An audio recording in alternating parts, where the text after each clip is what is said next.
Hello everyone, you are welcome in zoology with doctor S K Saini. हम बात कर रहे थे सेल बायोलॉजी, जिसमें सेल साइकिल हमने पूरे वीडियो में किया था, जिसमें S phase, G1 phase, S phase, G2 phase और एम फेज के बारे में आपको बताया। इसके बीच में एक G नोट फेज और थी, वो उसके बारे में हमने किया, जिससे अक्सर क्वेश्चन पूछते हैं। और इसमें सबसे कम समय लेने वाली एक फेज थी एम फेज, जिसे माइटोटिक फेज भी कहते हैं। माइटोटिक फेज में आप देखिएगा, नाम माइटोटिक है, लेकिन उसमें माइटोसिस भी, सेल के अंदर माइटोसिस भी हो सकता है या मियोसिस भी हो सकता है। सेल है वो मियोसिस में भी जा सकती है और माइटोसिस में भी जा सकती है, अर्थात डिवीजन में जा सकती है, कोई सा भी हो सकता है।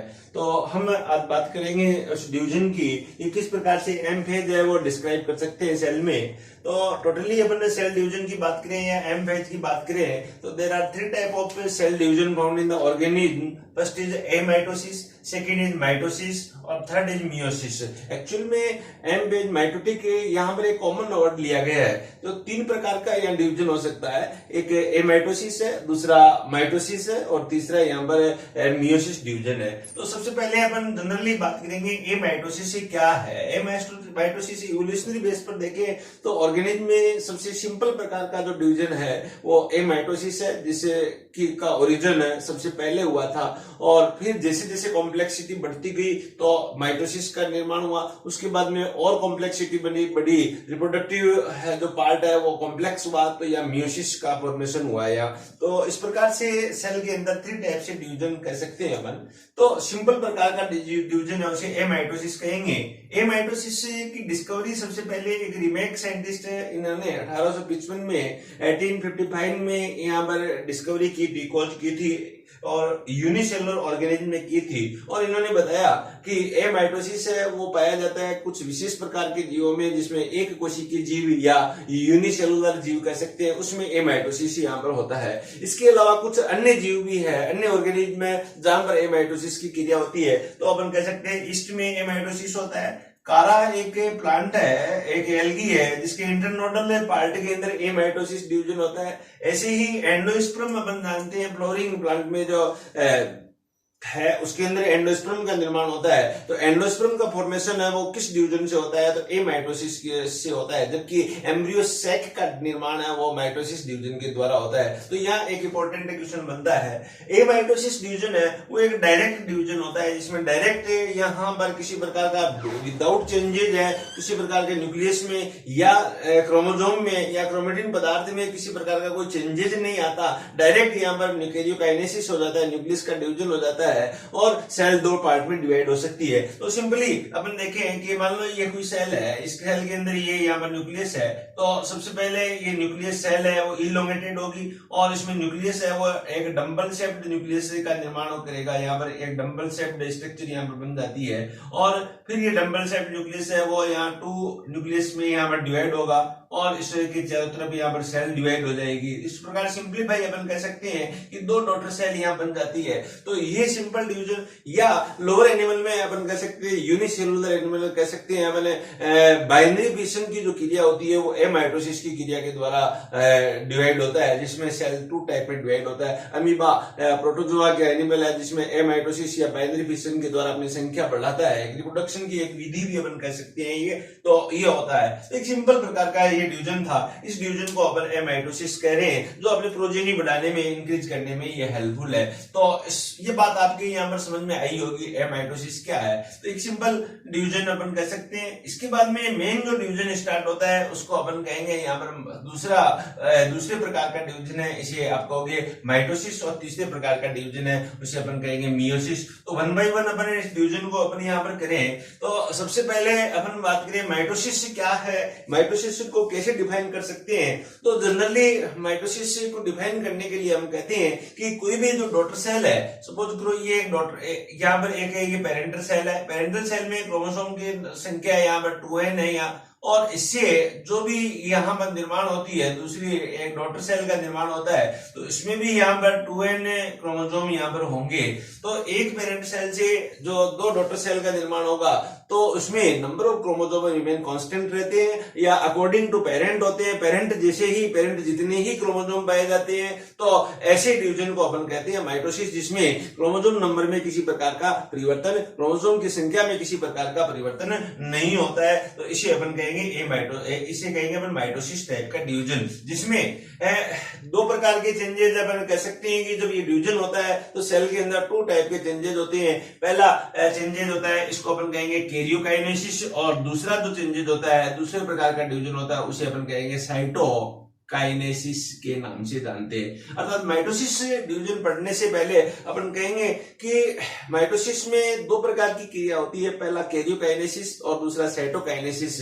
कैरियोकाइनेसिस का मीनिंग केंद्रक में, न्यूक्लियस में होने वाले ऑल चेंजेस है उसका अध्ययन अपन कैरियोकाइनेसिस में करते हैं, और उसके बाद में साइटोप्लाज्म या कोशिका द्रव्य में होने वाले जितने भी चेंजेस है इनका अध्ययन अपन है वो साइटोकाइनेसिस में करते हैं। तो इस प्रकार से आप समझ गए होंगे कि माइटोसिस है जिसमें क्रोमोसोम नंबर रिमेन कांस्टेंट रहती है, प्रोटोन सेल के अंदर किसी प्रकार का चेंजेस नहीं आता, तो ऐसे डिवीजन को माइटोसिस डिवीजन कहते हैं। माइटोसिस सामान्यतः कहां होता है, तो जो अपने शरीर की जो सोमेटिक सेल है, काय की कोशिकाएं हैं, अपने या कह सकते हैं सोमेटिक सेल है, सोमेटिक सेल है, वहां पर माइटोसिस डिवीजन ही होता है। चाहे ऑर्गेनिज्म, प्लांट हो चाहे एनिमल हो, जो इनकी जितनी भी कायिक कोशिकाएं हैं, सोमेटिक सेल है, वह माइटोसिस डिवीजन के द्वारा अपनी संख्या बढ़ाई जाती है। अर्थात अपने बॉडी की ग्रोथ है वो माइटोसिस के द्वारा होती है, बॉडी की रिपेयरिंग है वो माइटोसिस के द्वारा होती है, शरीर की रिपेयरिंग, ऑर्गन की रिपेयरिंग है, टिश्यू की रिपेयरिंग है, वो माइटोसिस डिवीजन के द्वारा होती है। यहां तक कि क्लोन भी एक प्रकार का माइटोसिस है, यहां तक कि इम्यूनिटी कंडीशन में जो विदलन होता है वो भी एक प्रकार का माइटोसिस डिवीजन है।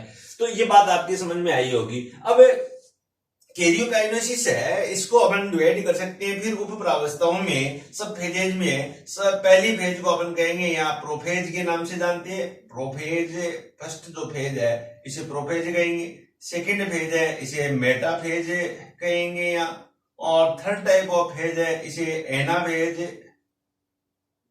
कहेंगे, और last fourth type of phase है इसे टीलोफेज के नाम से जानते हैं। तो अपन कह सकते हैं कि माइटोसिस में कैरियोकाइनेसिस को और स्टेजेज में और उप प्रावस्थाओं में डिवाइड करते हैं। First is prophase, metaphase, anaphase and telophase. ये चारों स्टेज है वो आप ध्यान रखिएगा कि एक इसकी सीक्वेंस जरूरी है। सबसे पहले जो इसमें परिवर्तन होता है प्रोफेज में, फिर उसके बाद में मेटाफेज में, फिर इसके बाद में एनाफेज में, फिर उसके बाद में टीलोफेज में जो चेंजेज होता है वो सब चेंजेज है वो यहाँ पाए जाते हैं। इन्हें अपन एक डायग्राम के द्वारा प्रदर्शित करें कि सामान्य एक सेल है जो G1, S और G2 से पास आउट हुई है, जहां पर सेल की ग्रोइंग हुई है, न्यूक्लियस का आकार बढ़ा है, साइटोप्लाज्म का अमाउंट यहाँ पर इंक्रीज हुई है, सेल ऑर्गेनल की अमाउंट यहाँ पर इंक्रीज हुई है, यहाँ नंबर इंक्रीज हुए हैं, और डीएनए की मात्रा यहाँ पर दुगनी हुई है यहाँ रेप्लिकेशन की क्रिया के द्वारा। ये सब परिवर्तन पहले हो चुके हैं।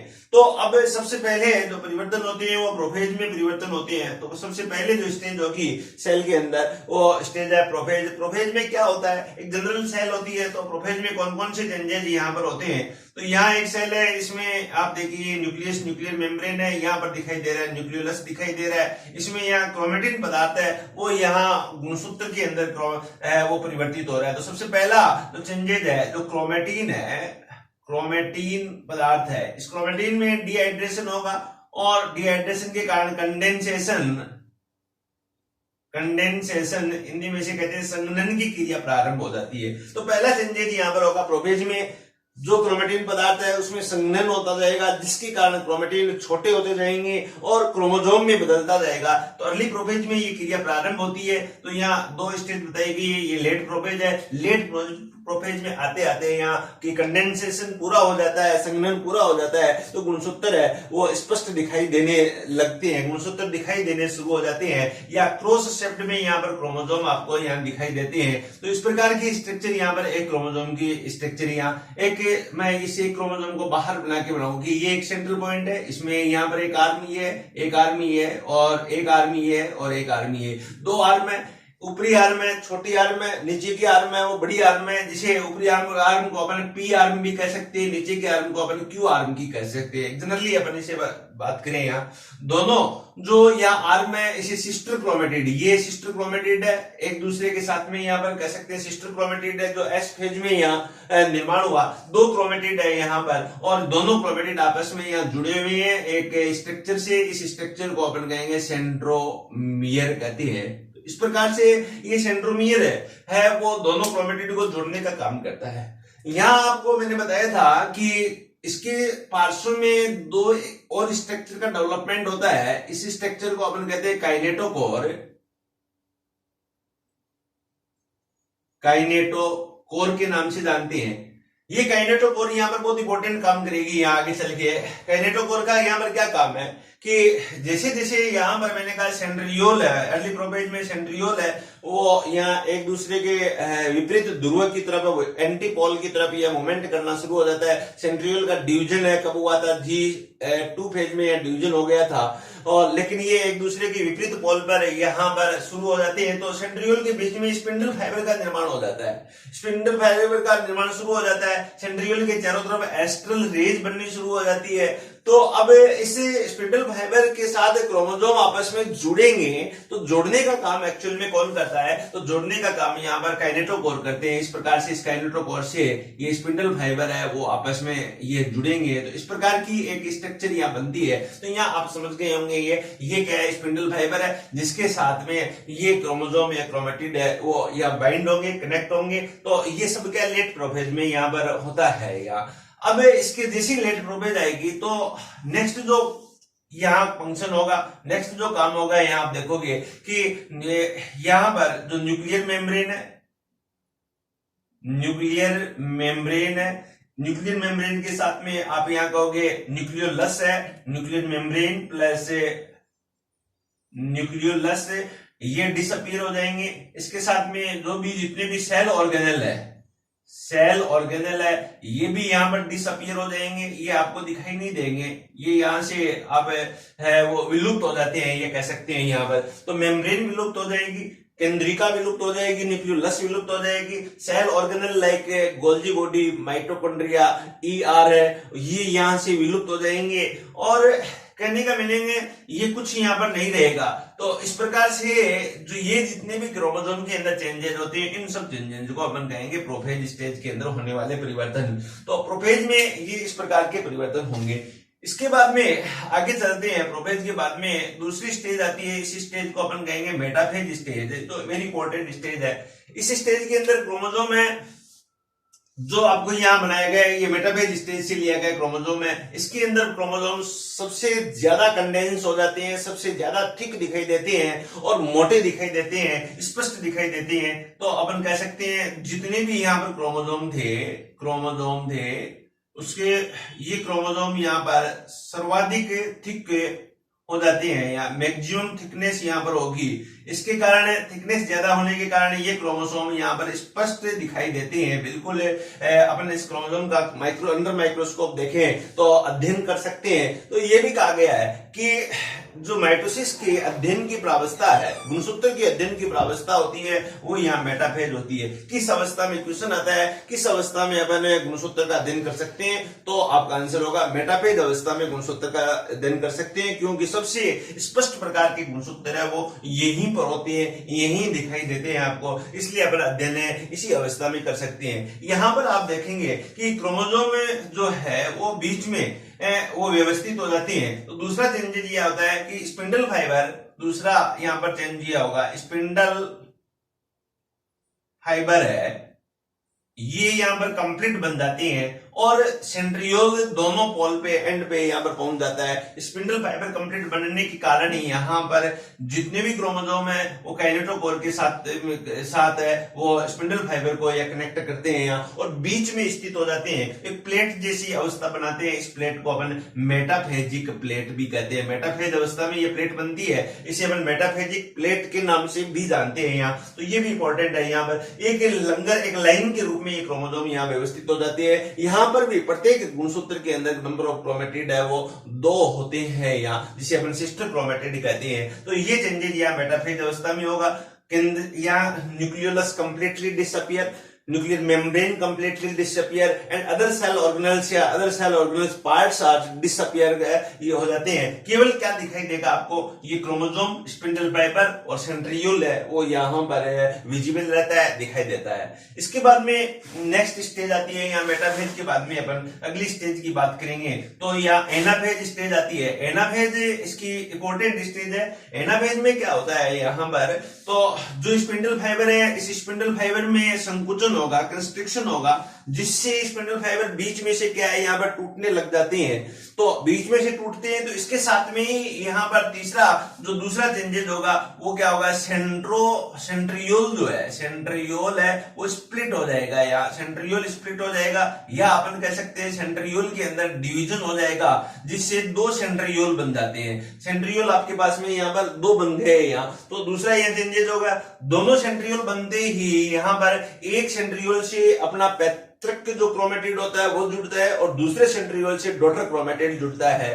तो इस प्रकार से एक ये सेंट्रियोल है, दूसरा ये सेंट्रियोल है, इससे अपना यहाँ पर जुड़ गया पैतृक क्रोमेटिड और इससे यहाँ पर जुड़ गया दूसरा डॉटर क्रोमेटिड। तो इस प्रकार से ये दोनों जुड़ जाते हैं और दोनों अलग अलग हो जाते हैं।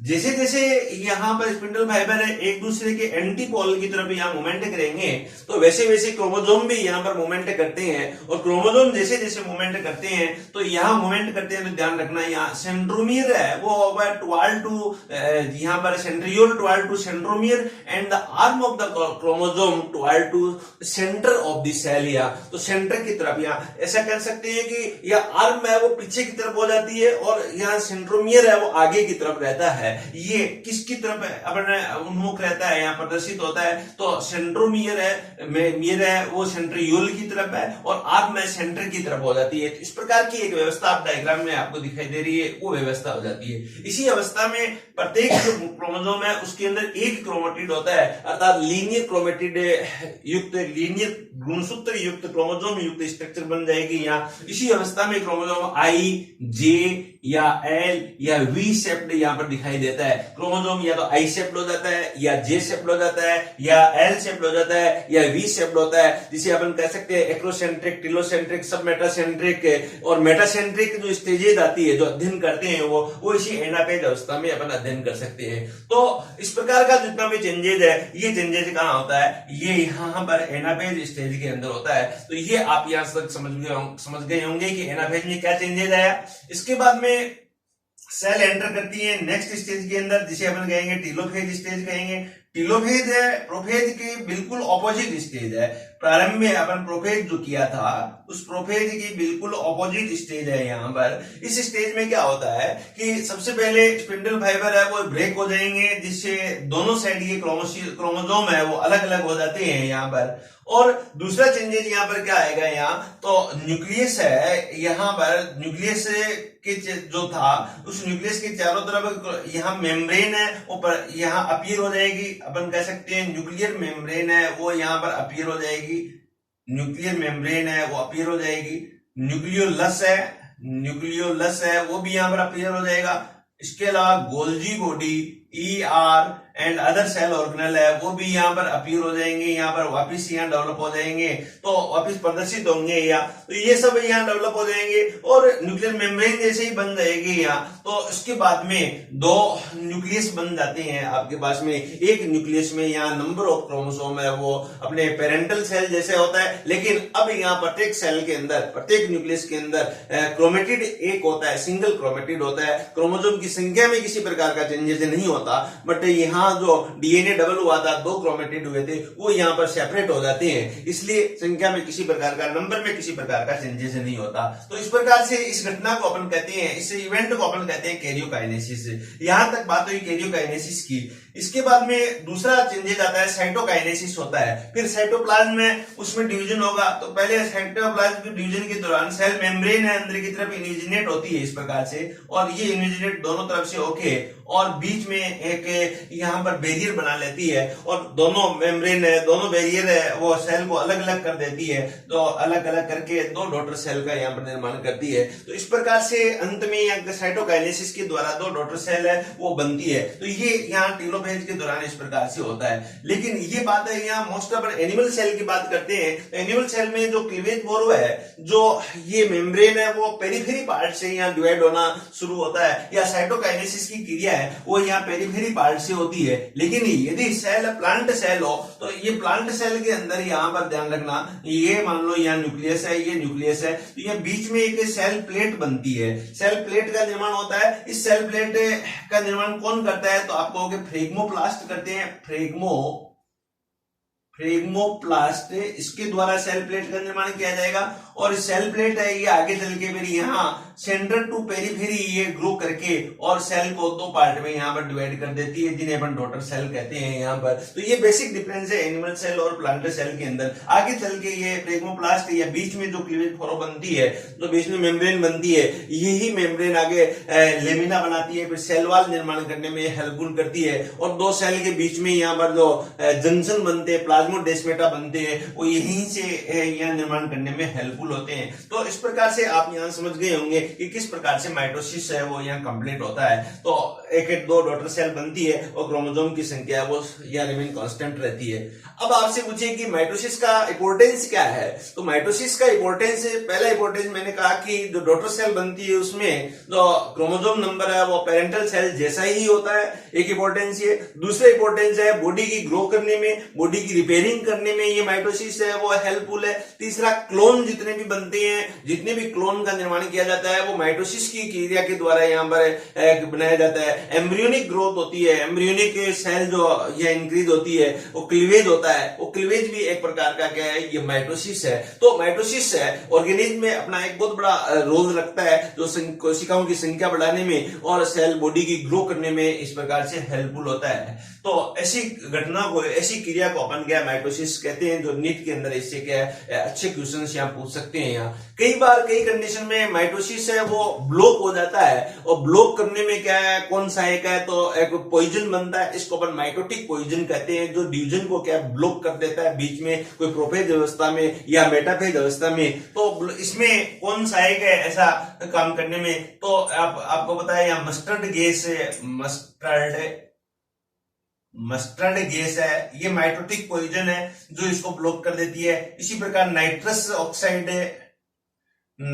ऑक्साइड है, ये भी एक प्रकार का माइटोटिक पॉइजन है जो डिवीजन को यहाँ ब्लॉक कर देता है। इसी प्रकार से कोल्चिसिन अपन कह सकते हैं, कोल्चिसिन एक केमिकल है जो प्लांट पॉलीप्लॉइडी के अंदर अपन काम में लेते हैं, ये भी क्या डिवीजन को यहाँ पर ब्लॉक कर देता है। तो ये कुछ माइटोटिक पॉइजन के रूप में अपन इनको काम में लेते हैं। कुछ ऐसे रसायन भी बॉडी के अंदर रिलीज होते हैं जो डिवीजन को ग्रोथ करवाते हैं। कुछ फैक्टर होते हैं जो ग्रो करवा रहे हैं, माइटोसिस करवाने में हेल्पफुल है। जैसे अपन प्लांट के अंदर देखें तो साइटोकाइनिन हार्मोन है, वो क्या है प्लांट के अंदर डिवीजन को ग्रो करवाने में हेल्पफुल है। ऐसे एनिमल केस में ग्रोथ हार्मोन है, वो यहाँ पर क्या है सेल को माइटोटिक एक्टिविटी है वो इंक्रीज करवाता है। ऐसे ही ग्लूकेगोन हार्मोन है या इंसुलिन हार्मोन है, ये भी क्या है कुछ मात्रा में पार्शियली हेल्पफुल है माइटोटिक एक्टिविटी। या कोर्टिसोल हार्मोन है, ये भी माइटोटिक एक्टिविटी में को इंक्रीज करवाने में क्या है हेल्पफुल है। तो विभिन्न प्रकार के फैक्टर्स है जो माइटोसिस को क्या है यहाँ इंड्यूस करते हैं, जिससे बॉडी के अंदर कंटिन्यू माइटोसिस होता रहता है। तो ये बात आपके यहाँ पर समझ में आई होगी। इस वीडियो को आप